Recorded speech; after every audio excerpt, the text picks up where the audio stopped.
एमा नाम की एक शादीशुदा लड़की को देखते हैं जो टॉम नाम के एक आदमी के साथ होती है। दरअसल एमा का टॉम के साथ एक्स्ट्रा मैरिटल अफेयर चल रहा होता है और वो एक बड़े बिजनेसमैन मार्क की वाइफ होती है। लेकिन अब आज रात एमा टॉम से ब्रेकअप कर लेती है क्योंकि कल उसका मार्क के साथ मैरिज एनिवर्सरी था, इसीलिए अब वो मार्क को और धोखा नहीं देना चाहती थी। इधर टॉम ब्रेकअप से काफी दुखी होता है। फिर अगले दिन एमा मार्क से मिलने उसके ऑफिस जाती है, पर मार्क अपने ऑफिस में नहीं होता। तभी एमा को टेबल पर एक फाइल मिलती है जिसमें एमा यानी उसी के पास्ट की डिटेल थी।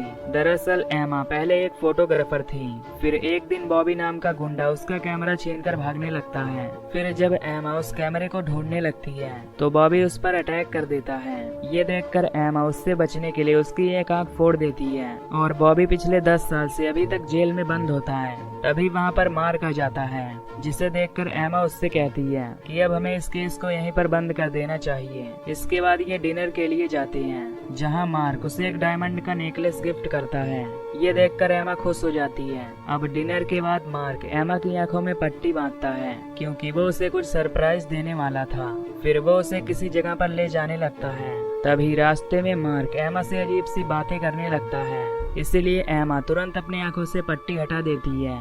तभी एमा देखती है कि वो एक बहुत ही शानदार घर में पहुंच गई है जहां मार्क ने रोमांटिक तरीके से डेकोरेशन करवाया था। ये सब देखकर एमा काफी इम्प्रेस हो जाती है। इसके बाद एमा घर के अंदर जाती है जहां उसे उसकी और मार्क की बहुत सी फोटोज मिलती हैं और तभी एक रोमांटिक म्यूजिक प्ले होने लगता है जिसे सुनकर ये दोनों एक साथ डांस करने लगते हैं। मार्क एमा से कहता है कि मैं तुम्हारा ध्यान ज्यादा नहीं रख पाता, पर मैं तुमसे बहुत प्यार करता हूँ। एमा ये सब सुनकर खुश हो जाती है, जिसके बाद ये दोनों रात भर खूब एंजॉय करती हैं। अब अगले दिन जैसे ही एमा की आंखें खुलती हैं तो वो अपने हाथों को हैंडकफ से बंधा हुआ पाती है। ये देखकर वो काफी हैरान हो जाती है और उसे कुछ भी समझ नहीं आता। तभी अचानक से मार्क उस पर गुस्सा करने लगता है और कहता है कि अब उठने का टाइम आ गया है। ये कहकर वो खुद को शूट करके मार देता है। अब ये सब देखकर एमा काफी घबरा जाती है और वो देखती है कि उसकी हथकड़ी मार्क के साथ बंधी हुई है। एमा को वहाँ चारों तरफ सिर्फ खून ही खून दिखाई दे रहा था। एमा खुद को हथकड़ी से फ्री करने की काफी कोशिश करती है, लेकिन वो हथकड़ी नहीं खुलती।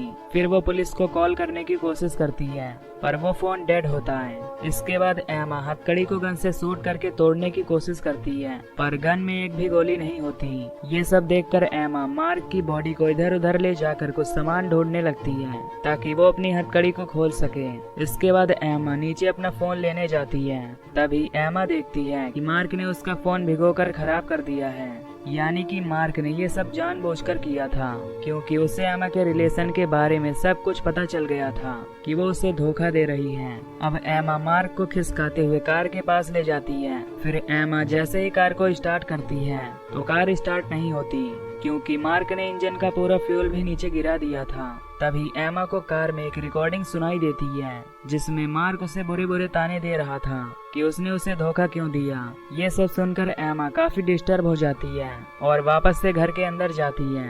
अंदर जाने पर वो पहले वॉशरूम में जाती है और अपने कपड़े पर लगे सारे ब्लड को साफ करने लगती है। साथ ही वो उस नेकलेस को भी निकालने लगती है, लेकिन वो नेकलेस उसके गले से नहीं निकलता है। इसके बाद एमा बेसमेंट में जाकर कुछ औजार ढूंढने लगती है, पर वहाँ भी उसे कुछ नहीं मिलता।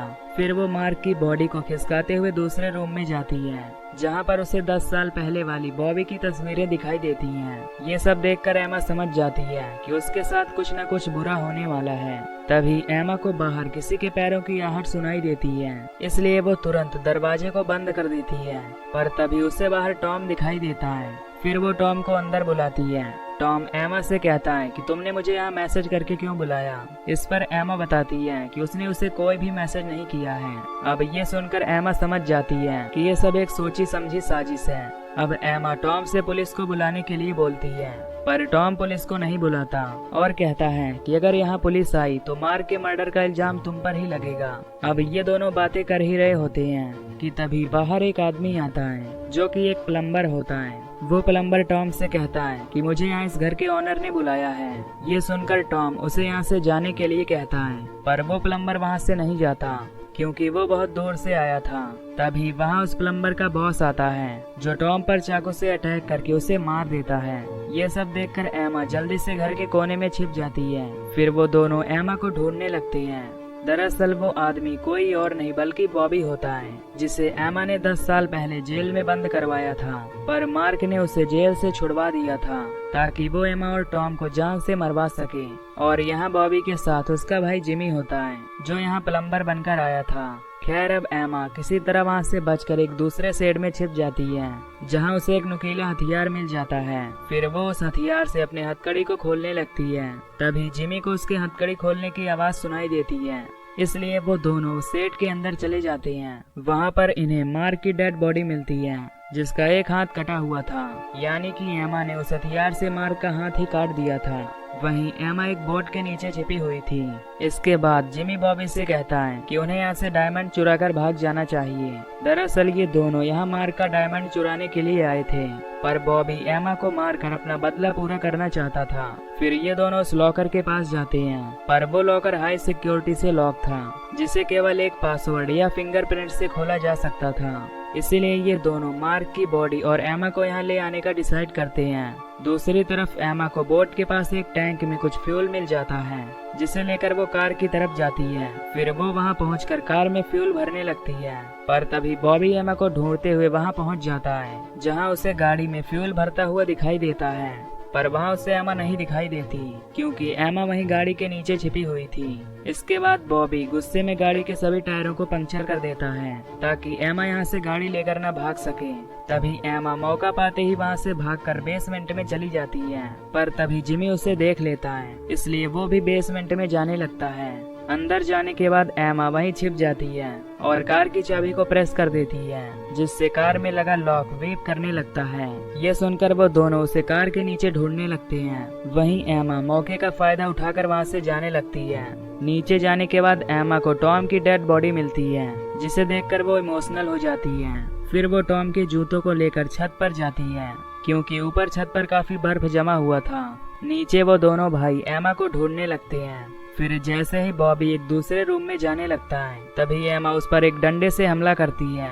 शोर सुनकर जिमी भी वहां आ जाता है। तभी एमा उस पर भी हमला करके उसे रूम के अंदर लॉक कर देती है। अब एमा बाहर गाड़ी के अंदर जाती है, लेकिन तभी वहां बॉबी आकर एमा को गाड़ी से बाहर निकालता है और उसे जोरों से पीटकर बेहोश कर देता है। जिमी उसे रोकने की कोशिश करता है, क्योंकि वो नहीं चाहता था कि उसका भाई जेल जाए। अब एमा को होश आने पर वो खुद को एक जंजीर से बंधा हुआ पाती है। फिर लॉकर को खोलने के लिए बॉबी उससे पासवर्ड मांगने लगता है, लेकिन एमा को पासवर्ड नहीं पता था।